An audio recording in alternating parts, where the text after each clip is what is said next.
Joining me right now, I have an epidemiologist and science communicator on the line. You know him, Dr. Raywat Deonandan. Welcome back to the show. Thank you very much for having me. So in Ontario today, we've got 28,263 total cases, 2,276 deaths, and then over 22,000 people that have recovered. What are your thoughts on the latest numbers? Well, it's not unexpected given what we've seen the last couple of weeks with people sort of being more flagrant and outside more and congregating. It's what we feared would happen. So I think that's the manifestation of some improper behaviors, unfortunately. I was hoping it would come down, and it still might. So let's not panic just yet.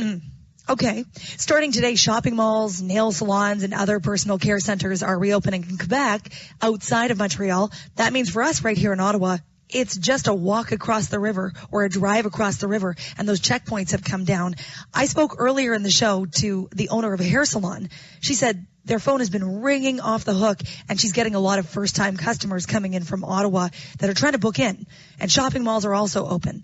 What are your thoughts on that? Does that present a challenge? It does present a challenge. It's a little unavoidable, and I'm sympathetic to people who need to make a living and to get their hair done and things like that. I just hope people are taking precautions. They're wearing a mask, especially the salon keepers themselves, and I hope they're not touching their faces. I hope they're washing their hands. I hope they're doing all the good things because that's what needs to be done.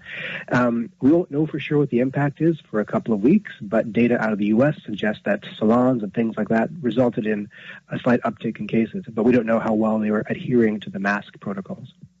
Do you think people should be doing that? Should that be allowed, crossing interprovincial borders like that? I don't like it. And the reason, for a lot of reasons. One is it messes up the data. Like, I can't be sure whether the results of Ontario's actions were seen in the data or whether that's the result of Quebec's actions. So as a data guy, I like everyone to stay on their side so we know what's working and what isn't. Chatting right now with Dr. Raywat Deonandan. New Brunswick is rolling back its reopening due to new cases. Do you think that that's the right move? It is. I mean, it's a conservative move due to one small outbreak. That's the result of one irresponsible action from one healthcare provider. And the lesson there is it doesn't take a lot for this thing to be re-triggered. It's like everybody has to be on board to do their part. This is a public partnership enterprise. So I think New Brunswick is doing the right thing because they have such a good setup right now, and they're so vulnerable in many ways that why mess up a good system? So get their ducks in a row and restart in a week or so once things are better controlled. And once the message gets out to everybody, don't mess this up. Finally, just on the Premier's comments that the jump in new cases was in part attributed to 81 migrant workers in southwestern Ontario. What can we do to keep those people more safe? Is it a matter of splitting them up and not having them all live in one place?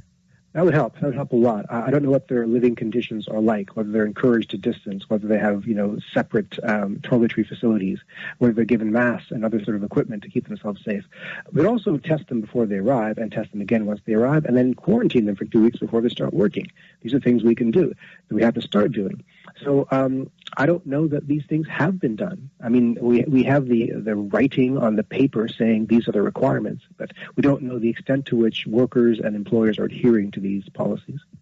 Dr. Deonandan, always a pleasure. Thank you so much. Thank you. Dr. Raywat Deonandan, epidemiologist and science communicator.